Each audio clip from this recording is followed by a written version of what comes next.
waaqayyo barbaade filatee dhuunfaa isaa godhate arraseenyutu jira laata imaanaa sarka jiru baate dhaloota waaqayyo barbaade filatee dhuunfaa isaa godhate arraseenyutu jira laata imaanaa sarka jiru baate Yisihaaq burqaabbaan isaa baase hin gannee maqaatti moggaase isa warri Filistiyaanotanii baasuudhaaf garaan isaa hin sodaanne qabsoodhaaf wal'aansoo gaafata imaanaan nutti laatame jabaannee dhugaa galmaan keenya hin gannuu doorsiisa sodaanne hin gannuu dhugaa fuunee kaane hin gannuu dhaamsa abboota keenya hin gannuu tumsa walii taane hin gannuu baay'ee galmaan keenya.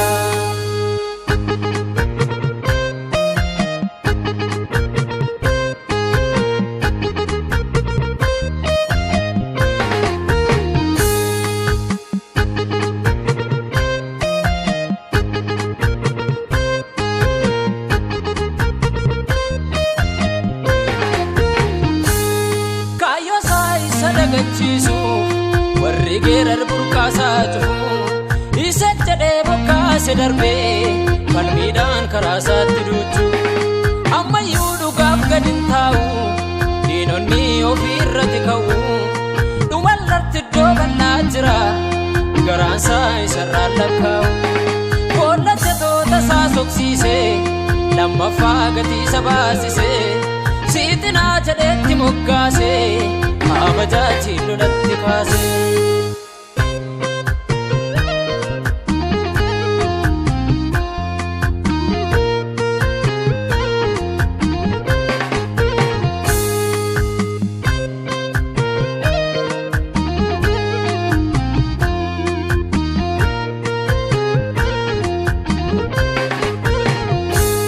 yeroodhaaf gidiraan baay'atus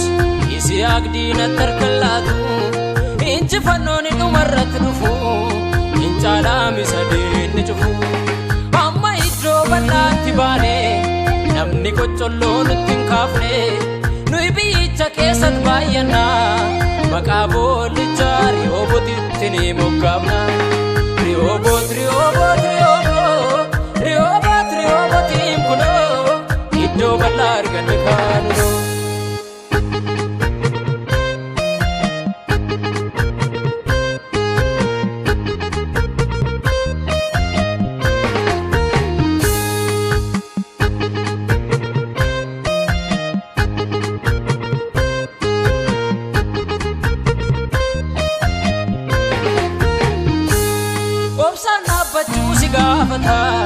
malee waan facaafte naammata gidiraa danuu damdamatte eebba keedhatte harkaa qabatta Yaaqoob gatii guddaa baase waggaa 7 erga dabarse Laabaan fedhii isaa isaaf hin guunne Liyaa'iin fidee isaaf kenne itti qabaaf bira qabaan hin baasu nama waaqaa kaayyoo isaarraa addaan isa hin baasu obsi akkas godhee dhagaaf feela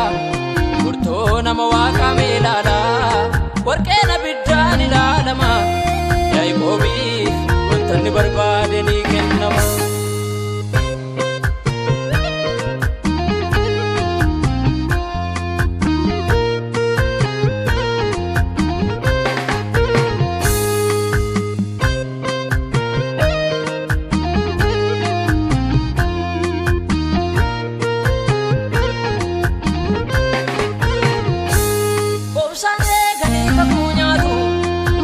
biyya lafaan ulfaatu